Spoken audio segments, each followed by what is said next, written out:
நம் மக்கள் முன்னாடி வழிபடுறது நம்மளோட வழக்கம். அதில் நாம தான் கோயில் கட்டினோம், சிலை வடித்தோம், எல்லாம் வடித்தோம். ஆனால் இந்த வந்தேரி பாப்பம் பையங்கள் அங்கேருந்து இங்கே இறங்கி வந்து நம் மக்கள் வழிபட போனால் நீ வந்தால் தீண்டாமை அப்படின்ட்டு ஒதுக்கி வச்சான். அன்றைய சூழலில் இருந்த பெரியாராக இருக்கட்டும், அண்ணாவாக இருக்கட்டும், அவங்க என்ன சொன்னாங்க, நீங்கள் கோயிலுக்கே போகாதன்னாங்க.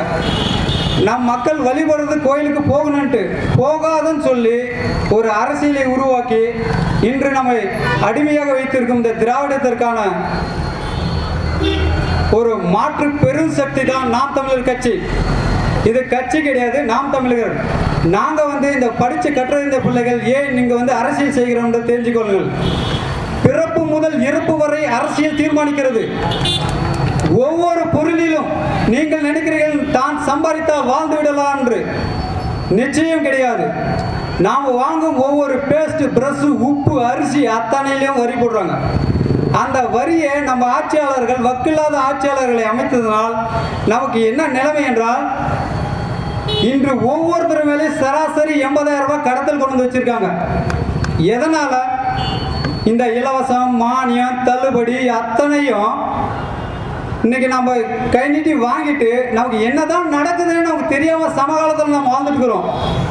இதை நாம் தமிழர் பிள்ளைகள், கற்றறிந்த பிள்ளைகள் நாங்கள் எடுத்து சொல்லுறோம். இது எங்களோட கடமை. நாங்கள் இங்கே பிறந்துட்டோம், எங்கள் அப்பா தப்பு பண்ணிட்டாரு, எங்கள் தாத்தா தப்பு பண்ணிட்டாரு, அதை நாங்கள் செய்ய தயாராக இல்லை. ஒரு மாற்று பெருசக்தியை உருவாக்கியிருக்கோம் நாம் தமிழர் கட்சி என்பதை என் மக்களுக்கு எடுத்து சொல்வதற்கு நாங்கள் வந்திருக்கோம். 234 தொகுதியிலும் 117 பெண் வேட்பாளர், 117 ஆண் வேட்பாளர் தனிச்சு நிற்கிறது. இல்லோட தமிழ்நாட்டில் பெரிய கட்சின்னு மாறுதட்டி சுத்துறோம். யாருக்குன்னா தில்லு இருக்கா? நமது சின்னம் விவசாயி. ஓட்டு பாருங்க ஓட்ட, அப்புறம் பாருங்க நாட்டை.